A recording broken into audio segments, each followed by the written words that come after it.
Right, let's unpack this further. We're joined now by Karabo Khakhau, DA's National Spokesperson. Karabo, good to have you. Thank you very much for coming on. Have you explored another meeting with the ANC, your GNU partners, to see if this VAT increase can be reversed? Good evening to yourself and Dadam Lily. Thank you for having me. Good evening to your listeners and South Africans. We are supposed to meet on the 24th with the ANC to have a conversation around the budget. That is the confirmation I've received from our leadership. But you would also know that on Tuesday, the 22nd, we are going to the Western Cape Division of the High Court, where our court case, the first part of it that is, will be heard.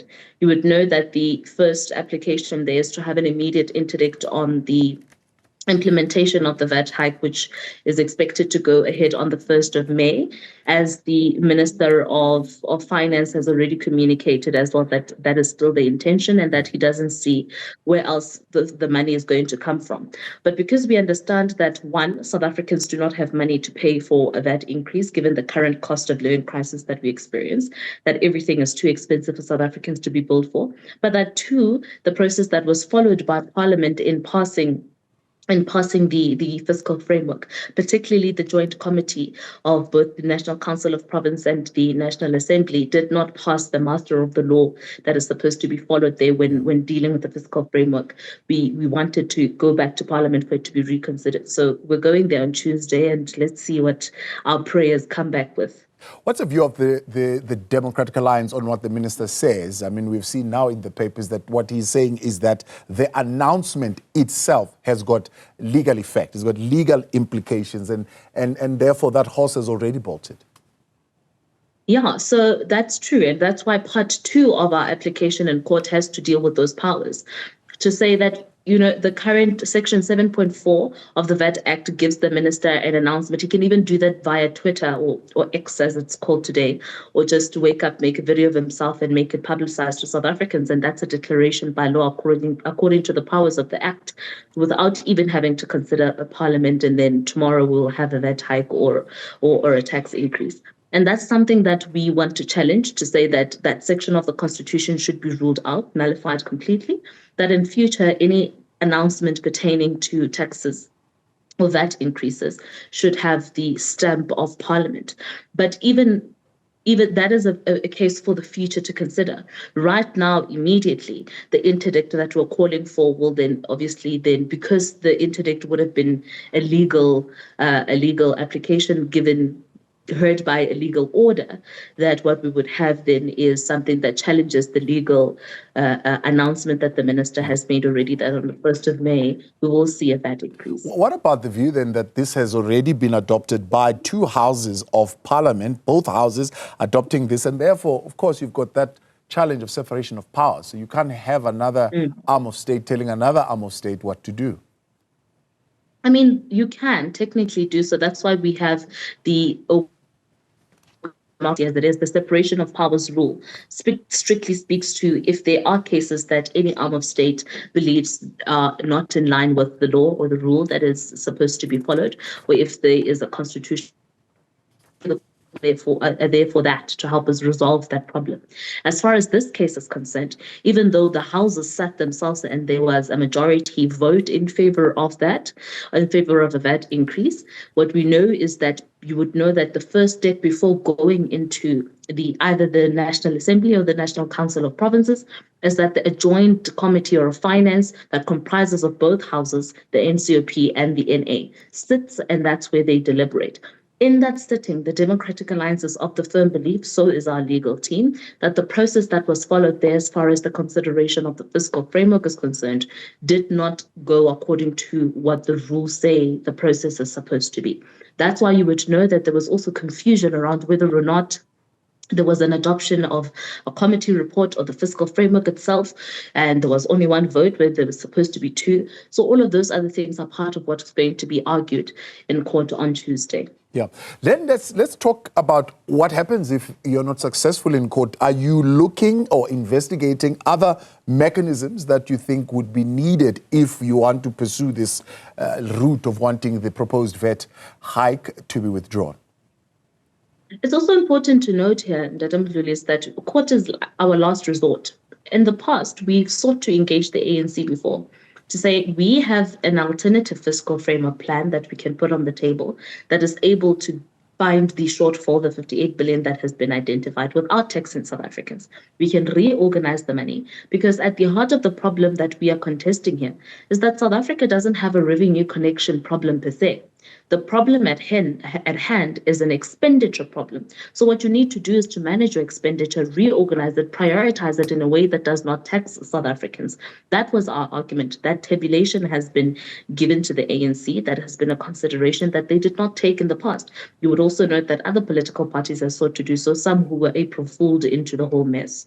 But we've also tried to have a conversation. The ANC and the Democratic Alliance's leadership met before today, earlier on, a few weeks ago, to try to see how we can go about this. Obviously, we haven't gotten to a conclusion. We are meeting again on the 24th, but obviously the 24th comes after our court case.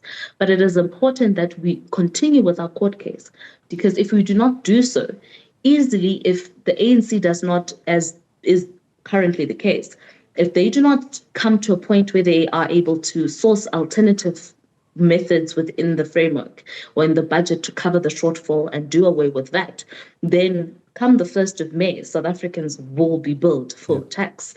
Whereas the Democratic Alliance's solution on the table right now is the only successful mechanism that could curb the increase, that could curb the implementation. Because once the courts say the interdict passes, and that the parliamentary process did not follow parliamentary rule master, then Parliament must go back and have to relook at a budget. And this is something that we wouldn't even need to do if the chairperson of the committee did their job properly. But for South Africa's luck, South Africans have an opportunity to still avert a VAT increase, still be able to be cushioned from a VAT increase.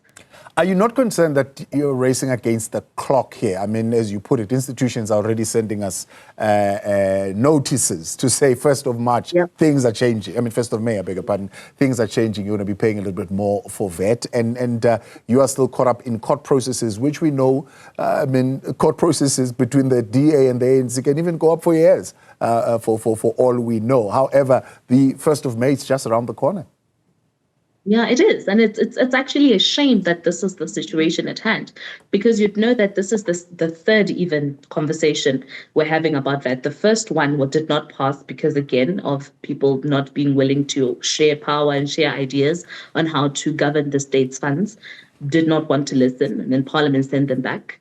And then now the second time again, the biggest partner within the GNU was not in favor of this of their proposal, and they still marched on together. But our commitment as the Democratic Alliance remains true, Datam Mdluli. We promised South Africans that part of rescuing South Africa is making sure that decisions that are taken on behalf of South Africans that do not benefit them will not just be rolled over or stamped over just in the name of a kumbaya. For as long as we must and as hard as we can to make sure that somebody is a vanguard for South Africans. And in this case, the clear vanguard and sole vanguard of South Africans is that people cannot be billed more for baby formula, for diapers, for basic living, for electricity and everything else, when the middle class have their salaries clock in today, and by the end of the day, debit orders have either lapsed or have taken all their money and they have nothing to go and buy.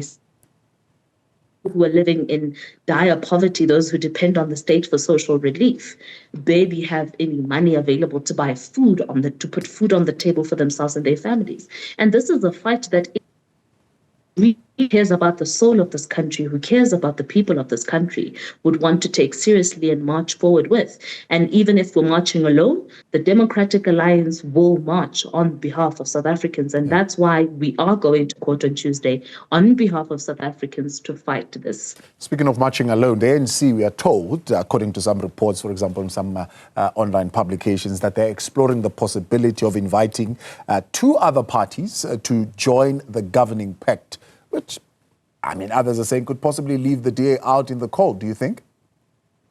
No, you know what? Actually, if we're being honest, according to the current proportion of political parties in Parliament, the ANC is overrepresented in any case in cabinet.